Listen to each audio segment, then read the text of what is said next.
Apple சாப்பிட்றதால நமக்கு பக்கவாதம் வரக்கூடிய ரிஸ்க் கம்மி, ஸ்ட்ரோக்கை நம்ம விரட்ட முடியும், அஸ்துமாவுடைய அட்டாக்ல இருந்தும் நம்மளை ப்ரிவென்ட் பண்ணிக்க முடியும்.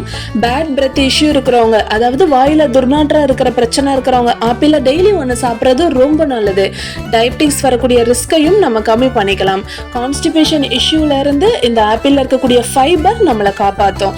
இந்த ஆப்பிள்ல இருக்கக்கூடிய அயன், விட்டமின் சி இதெல்லாம் நம்ம உடம்புக்கும் ஸ்கின்னுக்கும் ரொம்ப நல்லது. ஆப்பிளை பத்தின நல்ல விஷயங்களை இந்த ஒரு எபிசோட்ல சொல்லி முடிக்க முடியாது. அவ்வளோ விஷயங்கள் இந்த ஆப்பிள்ல இருக்குது. இது ஒரு எனர்ஜி பூஸ்டரான ஒரு ரெசிபி. ஏன் அப்படின்னா இது இஃப்தார் காலகட்டம். நோம்புல இருக்கக்கூடியவங்க நோம்பு முடிச்ச உடனே உடல் தளர்வு இல்லாம மனசோர்வு இல்லாம ரெண்டையும் பார்த்துக்கிற மாதிரி நல்ல எனர்ஜெட்டிக்கான சத்தான ஆகாரம் சாப்பிடணும். அப்போ இந்த மாதிரி ஆப்பிள் வச்சு நான் சொல்லக்கூடிய இந்த ரெசிபியை ட்ரை பண்ணி பாருங்க. உங்களுக்கு ரொம்ப ரெஃப்ரெஷ்மெண்ட்டாகவும் நல்ல ஒரு சூப்பரான எனர்ஜெட்டிக்காகவும் இருக்கும். இந்த மாதிரி செமையான சூப்பரான ரெசிபியை இன்னைக்கு நம்ம மெட்ரோ மெட்ராஸ்ல பார்க்கலாம்.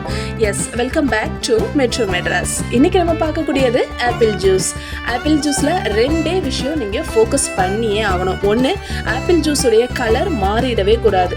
ரெண்டாவது விஷயம், ஆப்பிள் ஜூஸ்ல நம்ம தோலோட அரைக்கலாமா கூடாதா, இதை பத்தி இன்னைக்கு நம்ம பார்க்கலாம். கலர் மாறாம இருக்க நான் ஒரே ஒரு டிப்ஸ் சொல்றேன். நல்லா சில்லுன்னு மில்கோட சேர்க்கும் போது கலர் மாறாது. எப்பவுமே ஆப்பிள் ஜூஸை செஞ்ச உடனே கன்சியூம் பண்றது டூ குட். அப்பதான் வந்துட்டு நம்ம கலர் மாறங்குள்ளேயே அதை சாப்பிட்றது ரொம்ப நல்லா இருக்கும்.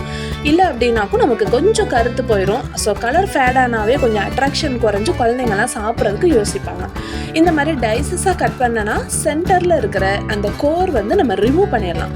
அதில் தான் கொஞ்சம் ஸ்டெம்மும் சீட்ஸும் இருக்கும், ஈஸியாக இருக்கும் இந்த மாதிரி கட் பண்ணுறதால ரிமூவ் பண்ணுறதுக்கு. ஆப்பிளுடைய சீட்ஸும் அந்த சென்டரில் இருக்கக்கூடிய நார் பகுதியையும் நம்ம ரிமூவ் பண்ணிட்டு மிச்சத்தெல்லாம் ஜாரில் போட்டு 3 ஸ்பூன் ஜீனியோட நல்லா கிரைண்ட் பண்ணி எடுத்துக்கலாம். இதுக்கு நான் 1 கப் அளவுக்கு நல்லா சில்லுன்னு மில்க்கும் எடுத்து வச்சிருக்கேன். ஸோ ஒரு ஆப்பிளுக்கு 1 கப் அளவுக்கு பால் சேர்த்தோம்னா ரொம்ப கரெக்டாக இருக்கும். 2 பேர் சாப்பிட்றதுக்கான குவான்டிட்டி நான் சொல்கிறேன்.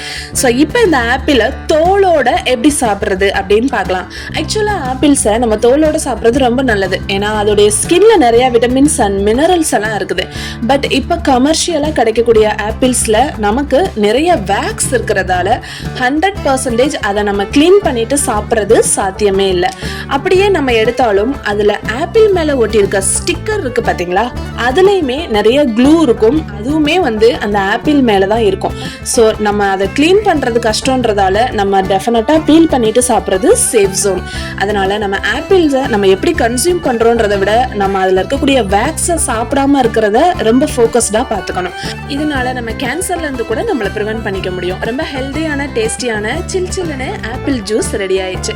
உங்க வீட்டில் ட்ரை பண்ணி பாருங்க. இஃப்தார் ஸ்பெஷல் ஆப்பிள் ஜூஸ் இப்போ ரெடி. இன்னொரு சூப்பரான வீடியோல பார்க்கலாம். Stay tune with metro Madras.